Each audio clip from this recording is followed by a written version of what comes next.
Kiekvienas vaikas, kuris ateina į globą, jis atsineša įvairias sudėtingas patirtis, traumą savo. Ir dažnai tų vaikų aplinka būna labai nenuspėjama ir nestabili. Įprastai vaikai savo saugumą formuoja per santykį su suaugusiuoju. Ir jeigu tas suaugęs yra jautrus, atliepiantis poreikius, tai vaikui susiformuoja pasitikėjimas tuo suaugusiu ir saugumo jausmas.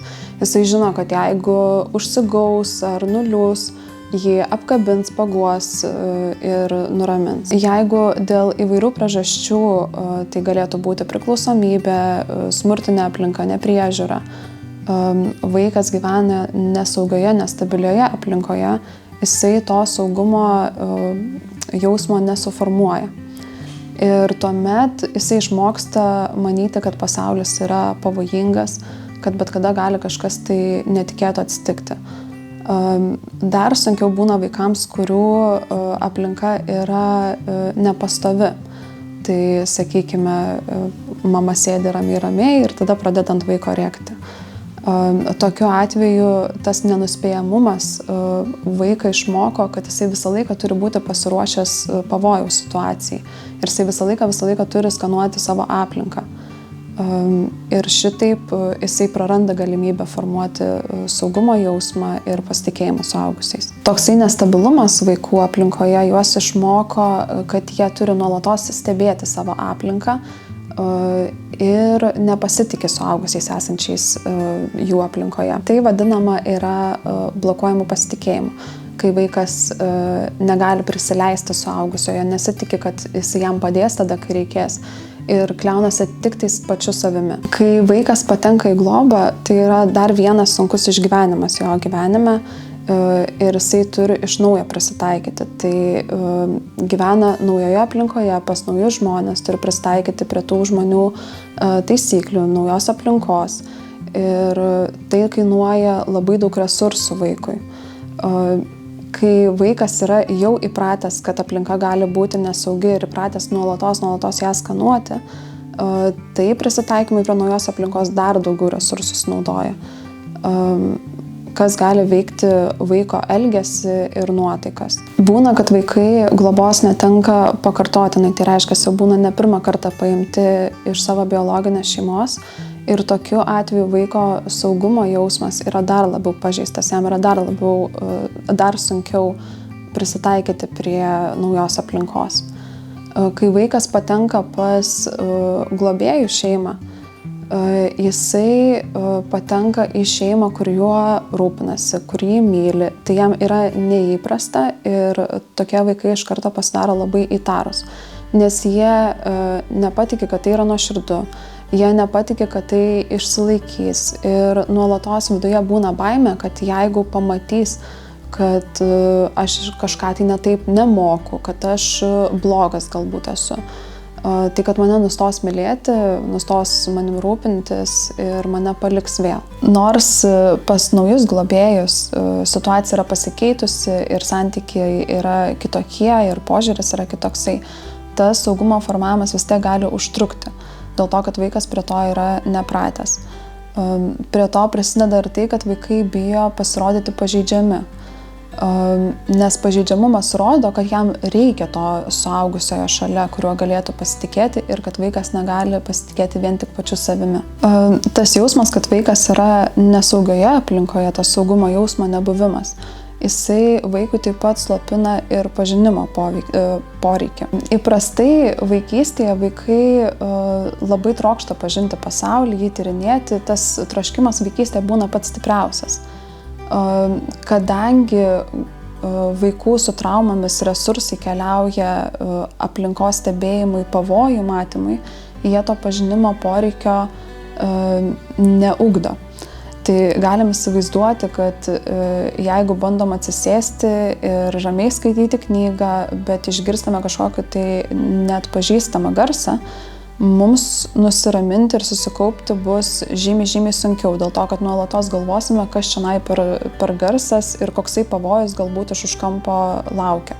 Tai lygiai taip pat jaučiasi ir šie vaikai. Liūdniausia yra tai, kad nors šie santykiai, saugūs santykiai vaikams yra reikalingiausi, kad vyktų toliau jų emocinis vystymasis, kad jie galėtų toliau eiti ir pažinti pasaulį, jiems šitų saugių santykių reikia labiausiai, bet tai tuo pačiu yra ir suvokiamas kaip didžiausias pavojus, nes tai yra ta aplinka, kurioje vaikas gali būti išduotas ir paliktas. Žinoma, vaikai yra skirtingi ir jų gynybos taip pat yra skirtingos. Tai tam būtų galima pasteikti gyvūnų analogiją ir suskirstyti vaikus į tigrus, pelytes ir chameleonus. Tai vaikų tigrų gynyba būtų per kovą. Jų pasipriešinimas pasireiškia per pyktį ir kartais net agresiją. Jie supranta, kad tam, kad išgyventų pasaulyje, turi nuolatos kovoti už save ir save atstovėti. Tuo tarpu pelytės stengiasi likti nepastebimos, nematomos, jos užsidaro savyje ir tokie vaikai atrodo labai tylus ir paklusnus, nors iš tiesų jų viduje yra labai daug nerimo. Tuo tarpu chameleonai yra vaikai, kurie stengiasi kiek įmanoma daugiau prisitaikyti prie aplinkos. Tai reiškia, kad jie nuolatos skanuoja aplinką, bando suprasti kitų žmonių norus, kitų žmonių lūkesčius ir pagal juos elgtis. Toks vaikas visiškai pamina tai, ko jisai nori, kas jam yra svarbu ir stengiasi elgtis tik tai pagal tai, ko reikia kitiems žmonėms.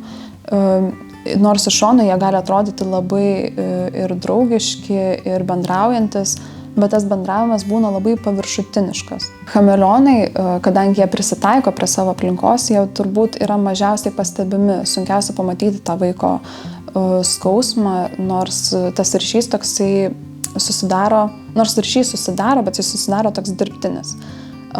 Pelytės, kur pastatyti tenai ir yra, tyliai gražiai būna ir irgi neužkliūna. Dažniausiai žmonėm kyla iššūkių dėl vaikų tigrų, dėl vaikų, kurie yra linkę į agresiją, reiškia savo pyktį garsiai ir aiškiai, tačiau nei vienas iš tų būdų jisai nėra nei blogesnis, nei geresnis, jie tiesiog yra prisitaikymo prie nesaugios aplinkos būdai. Ir vieni yra labiau matomi, kiti yra mažiau matomi, bet pagalbos reikia visiems vaikams. Tai ką reikėtų daryti globėjui, kad jisai galėtų užtikrinti tinkamas vaikui vystymosi sąlygas ir sukurti gražų ryšį. Tai viena iš pagrindinių užduočių globėjams yra sukurti saugų ryšį su vaiku, patenkinti jų poreikį jaustis mylimiem, prižiūrimiem, reikalingiam. Ir tam labai svarbus yra besąlygiškas vaikų priėmimas. Tai jeigu prisimintume gyvūnų analogiją, tigrui yra labai svarbu, kad priimtume jo pyktį. Nežiūrint į tai, kokia tai yra situacija, tiesiog priimti tą emociją. Ir kuo daugiau mes priimame tą pykčio emociją, tuo dažniau jisai parodys pažeidžiamumą. Kol ilgainiui tas pyktis ir pažeidžiamumas, keisdamas vienas kitą, bus pykčio vis mažiau, o pažeidžiamumo vis daugiau. Natūralu, kad po pažeidžiamo momento vaikui iš karto vėl sukyla pyktis, dėl to, kad pažeidžiama būti yra labai nesaugu. Ir jisai taip vėl užstato savo sieną ir apsisaugoja, bet matydamas, kad viskas yra tvarkoje, jisai toliau vėl leidžiasi būti pažeidžiamas. Tuomet pelytės gali palaikyti atstumą. Tai globėjam reikėtų stengtis išlaikyti artumą, taip pat duodant erdvės tam atstumui pelyčių. Ir jos kaip tigrai šokinėja nuo pykčio iki pažeidžiamumo, jos taip šokinėja nuo atvirumo iki uždarumo. Ir kuo labiau leidžiam vaikui jausti saugiam, tuo daugiau pamatysime atvirumo iš tų pelyčių. Chameleonams yra labai svarbu, kad mes pamatytume ir priimtume tikrąjį jų aš. Tai tokie vaikai gali nuolatos klausti, kokį tau žaidimą patinka žaisti, o ką kiti vaikai mėgsta. bet reikėtų stengtis atsigręžti į juos ir entuziastingai priimti tai, ko jie nori ir kas jiems yra svarbu. Tai padaryti kartais gali būti sunkoka, labai svarbu tam yra reguliuoti savo emocijas. Tai reiškia, globėjas turėtų gebėti pastebėti savo emocijas, jomis pasirūpinti, turėti savo paramos ratą.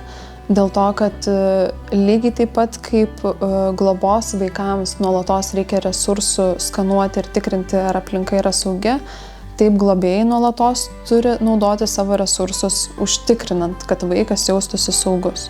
Vaikams gali nepatikti kalbėti apie jų jausmus, daugeliu vaikų nepatinka, bet globojai vaikai, kadangi nuolat yra pasiruošę save saugoti, gali dar labiau nuo to susilaikyti. Bet kad jie galėtų kalbėti apie savo jausmus, kas yra svarbu, tai suteikti tokias sąlygas, kad jie jaustųsi suprasti.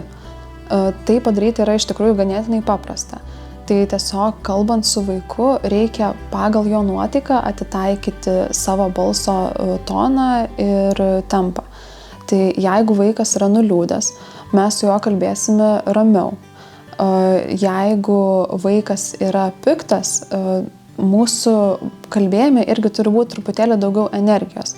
Tai reiškia, kad mes kalbėtume be pykčio, bet truputėlį ritmingiau, garsiau negu su liūdnu vaiku.